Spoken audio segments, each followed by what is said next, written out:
Students, हमारा next topic है dual nature of radiation. Radiation का मतलब होता है लाइट और ड्यूल का मतलब होता है टू।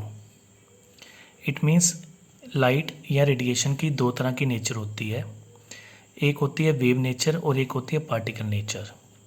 इट मीन्स रेडिएशन की या लाइट की दो तरह की नेचर होती है, एक वेव नेचर और एक पार्टिकल नेचर। वेव नेचर को एक्सप्लेन करती है इलेक्ट्रोमैग्नेटिक वेव थ्योरी, जो हम लोग पहले डिस्कस कर चुके हैं, और पार्टिकल नेचर को एक्सप्लेन करती है प्लैंक्स क्वांटम थ्योरी, जिसको हम लोग पहले ही डिस्कस कर चुके हैं। इट मीन्स लाइट की या रेडिएशन की दो तरह की नेचर होती है, एक वेव नेचर और एक पार्टिकल नेचर। क्लियर? नेक्स्ट हमारा टॉपिक है फोटो इलेक्ट्रिक इफेक्ट। नाम से हमें पता चल रहा है फोटो इलेक्ट्रिक इफेक्ट क्या होता है, जिसमें लाइट इलेक्ट्रिसिटी प्रोडक्शन करती है। उस प्रोसेस को हम लोग फोटो इलेक्ट्रिक इफेक्ट कहते हैं। ये काफ़ी इम्पोर्टेंट इफेक्ट है। फोटो इलेक्ट्रिक इफेक्ट के लिए सबसे पहले हमें चाहिए एक ऐसी मेटल जिसकी आयोनाइजेशन एनर्जी लो हो, और एक ऐसी मेटल जिसकी आयोनाइजेशन एनर्जी लो है। ऐसी होती है potassium, rubidium, caesium. Means group 1 के जो लोअर एलिमेंट्स हैं या लोअर मेटल्स हैं, वो मेटल्स की आयोनाइजेशन एनर्जी लो होती है। तो मेटल्स की आयोनाइजेशन एनर्जी लो होने का मतलब क्या है कि जैसे हम लोग लाइट उस पर स्ट्राइक करेंगे तो फटाफट उसमें से इलेक्ट्रॉन्स बाहर आ जाते हैं। इसलिए हम लोग ऐसी मेटल चुनते हैं जिसकी आयोनाइजेशन एनर्जी लो हो। तो फोटो इलेक्ट्रिक इफेक्ट के लिए हम लोग एक एक्सपेरिमेंटेशन लेते हैं। इसमें हम लेते हैं एक ग्लास ट्यूब। इसमें एक साइड पे है cathode which is negative charge, और ये होती है मेटल। सेकंड साइड है anode which is positive charge.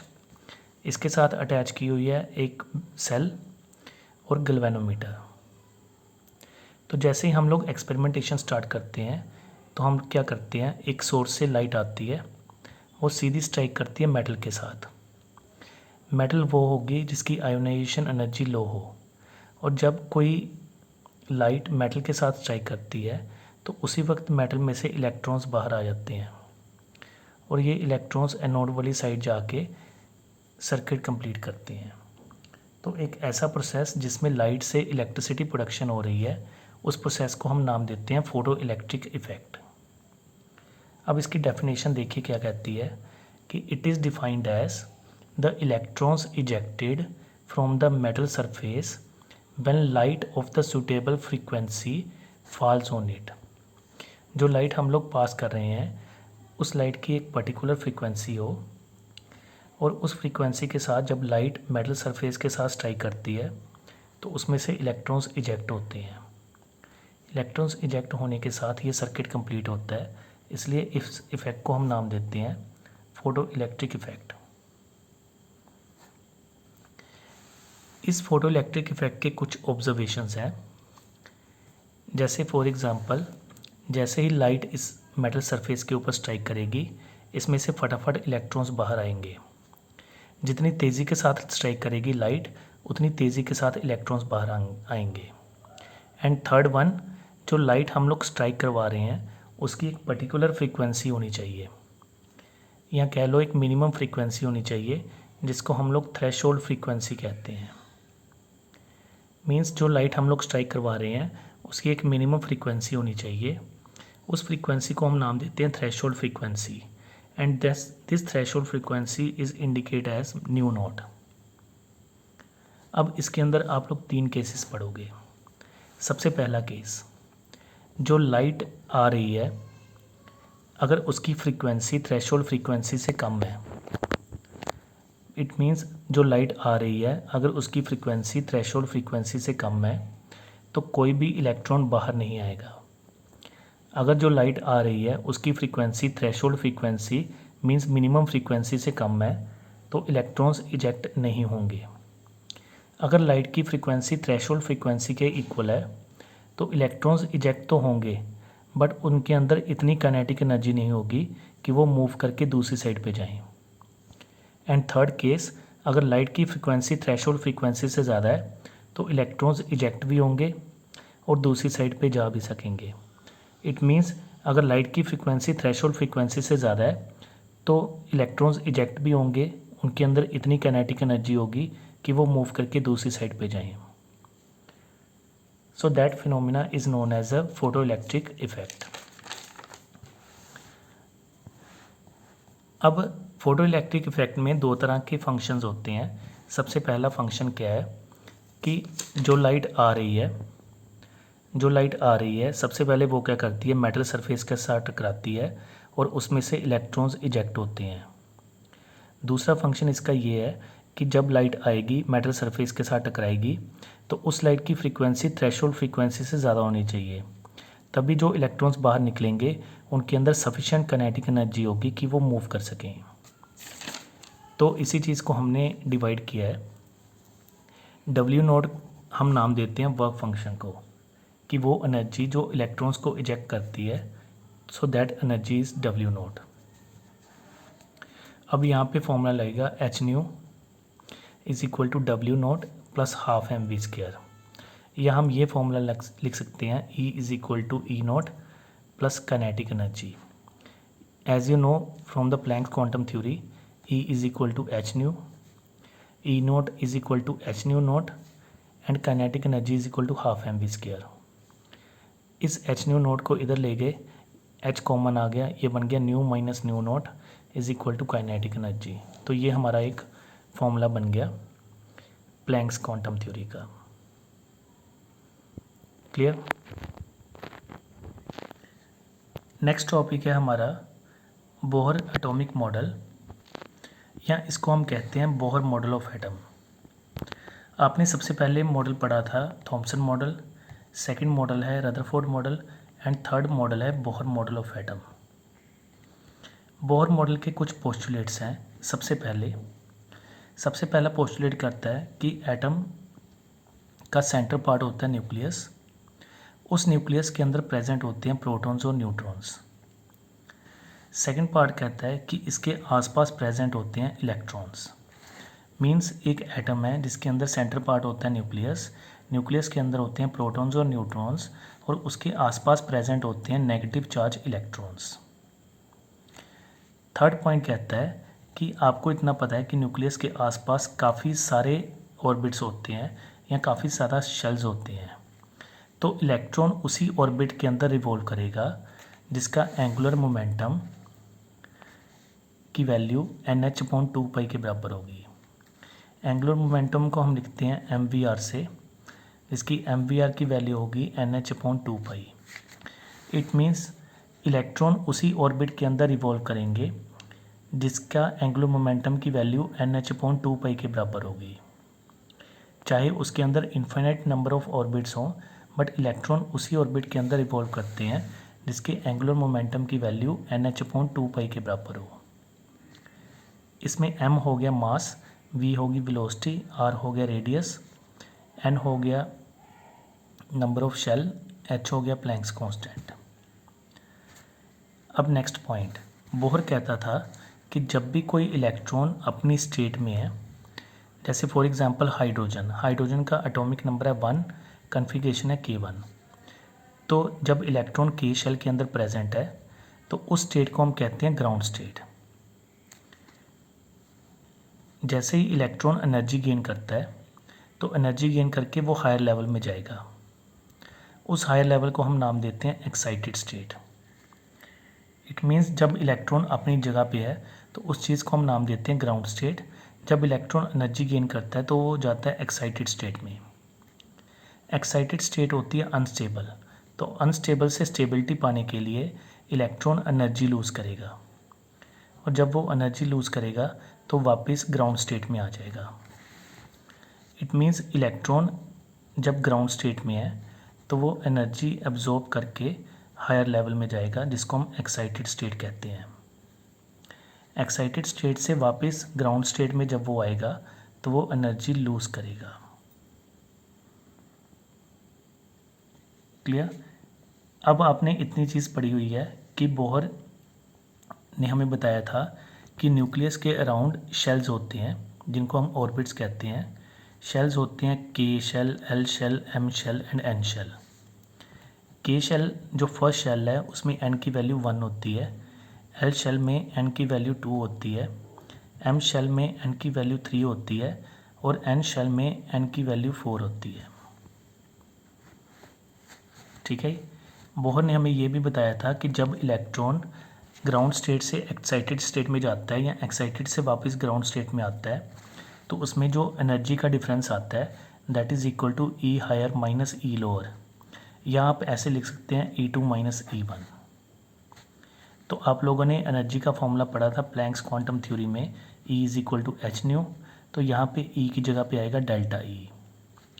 तो यहाँ पे हमारे पास न्यू का फॉर्मूला बन जाएगा डेल्टा E अपॉन एच।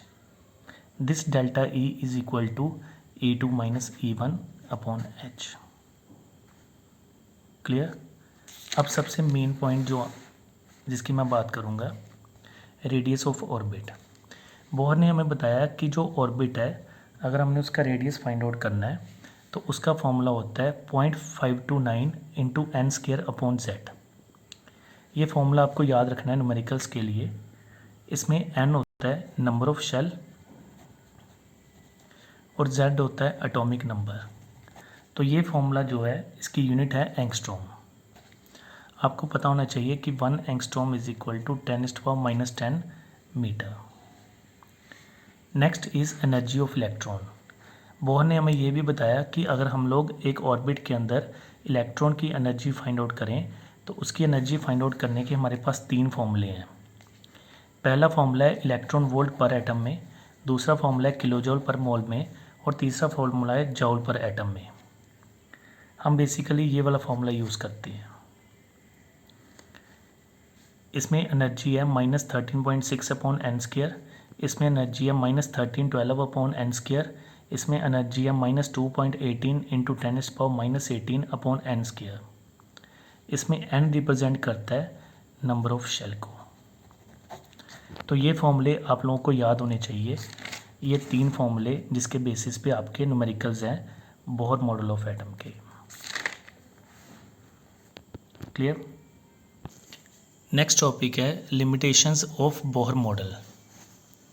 अब हम लोगों ने बोहर मॉडल तो पढ़ लिया, हमें एक चीज़ पता होनी चाहिए कि जो बोहर का मॉडल था वो एक 2 डायमेंशनल मॉडल था। तो बोहर की कुछ लिमिटेशंस थी जिसको वो एक्सप्लेन नहीं कर पाया। सबसे पहले बोहर ने हमें जो स्पेक्ट्रा बताया था वो हाइड्रोजन का बताया था। उसने हमें मल्टी इलेक्ट्रॉन एटम का स्पेक्ट्रा एक्सप्लेन नहीं किया। जैसे लिथियम का, सोडियम का, पोटेशियम का, तो जितने भी मल्टी इलेक्ट्रॉन एटम है उनका स्पेक्ट्रा वो एक्सप्लेन नहीं कर पाया। दूसरी चीज़ वो हमें 3 डायमेंशनल मॉडल एटम का एक्सप्लेन नहीं कर पाया।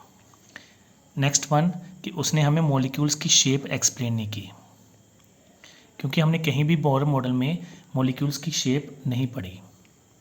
एंड नेक्स्ट वन उसने हमें ये नहीं बताया कि जो लाइंस हैं वो स्प्लिट कैसे करती हैं अगर हम लोग उसको मैग्नेटिक फील्ड या इलेक्ट्रिक फील्ड में रखें। इट मीन्स हमारे पास इलेक्ट्रिक फील्ड है या मैग्नेटिक फील्ड है, उसमें से लाइंस जब हम पास करवाते हैं तो वो लाइंस स्प्लिट कैसे करती हैं, उस चीज़ को वो एक्सप्लेन नहीं कर पाया। क्लियर। तो ये लिमिटेशंस हैं बोहर मॉडल ऑफ एटम की। ये वो लिमिटेशंस हैं जिसको वो अपनी थ्योरी के अंदर एक्सप्लेन नहीं कर पाया था। अब नेक्स्ट टॉपिक है हमारा interpretation of hydrogen spectrum. Bohr ने हमें एक मेन चीज़ बताई थी जो हम लोग अभी पढ़ेंगे। आप लोगों को लास्ट वीडियो में मैं बता चुका हूँ हाइड्रोजन स्पेक्ट्रम के बारे में। तो वही चीज़ है कि जैसे हमारे पास ये न्यूक्लियस है, आपको पता है कि न्यूक्लियस के आसपास काफ़ी ज़्यादा नंबर ऑफ शेल्स होते हैं। तो जैसे ये सारे शेल्स हैं न्यूक्लियस के अराउंड, तो अगर हम हाइड्रोजन की बात करें तो हाइड्रोजन की कन्फिगरेशन होती है K1। इसके K शेल में 1 इलेक्ट्रॉन होता है। इस स्टेट को हम कहते हैं ग्राउंड स्टेट। जैसे ये इलेक्ट्रॉन एनर्जी अब्जॉर्ब करता है तो ये हायर लेवल में जाता है और इस हायर लेवल को हम नाम देते हैं एक्साइटेड स्टेट। आपको मैंने अभी बताया कि एक्साइटेड स्टेट होती है अनस्टेबल। तो अनस्टेबल से स्टेबिलिटी पाने के लिए ये इलेक्ट्रॉन एनर्जी लूज़ करेगा, और अगर ये एनर्जी लूज़ करके फर्स्ट शेल में आता है तो उस सीरीज़ को हम नाम देते हैं लाइमन सीरीज़। इस लाइमन सीरीज़ में नंबर ऑफ लाइंस बनती हैं। तो जब इलेक्ट्रॉन हायर लेवल से फर्स्ट लेवल में आता है या फर्स्ट शेल में आता है तो उससे लाइमन सीरीज़ बनती हैं।